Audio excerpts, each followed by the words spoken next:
तर नेपाळ तिबेटच्या सीमेवरती 7 इतक्या तीव्रतेचा भूकंप झालेला आहे। बिहारच्या पाटण्यात सुद्धा भूकंपाचे चांगलेच झटके जाणवलेत। आज सकाळी लोकांना हे झटके अनुभवायला मिळाले। तब्बल 7 रिश्टर स्केलचा हा भूकंप असल्यामुळे या भूकंपाचे धक्के चांगलेच जाणवलेले आहेत। नेपाळ तिबेटच्या सीमेवरती हा भूकंप झालाय। अधिक माहिती घेऊयात, महेश बागल आमचे प्रतिनिधी आपल्या सोबत आहेत। महेश, नेमकी भूकंपाची ही तीव्रता जी आहे ती कुठे कुठे जाणवलेली आहे आणि त्याचं केंद्रबिंदू काय कळतंय? नक्कीच नेपाळ तिबेट बॉर्डरवर 7 रिश्टर स्केलचा भूकंप जाणवलेला आहे आणि ची तीव्रता फार मोठी असल्याचं सांगितलं जात आहे। एवढंच नाही तर भारतातील बिहार, पटना या ठिकाणी सुद्धा या भूकंपाचे धक्के जाणवलेले आहेत। एकंदरीत पाहता नेपाळ तिबेटची जी बॉर्डर आहे तिथे याचा केंद्रबिंदू सांगितला जात असताना या भूकंपाची तीव्रता ही काठमांडू, ललितपूर या ठिकाणी सुद्धा जाणवली आहे।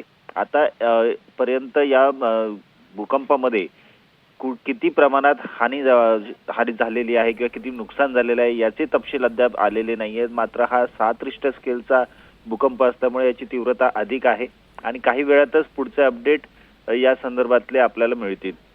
नक्कीच, तुर्तास धन्यवाद या संपूर्ण माहितीसाठी महेश।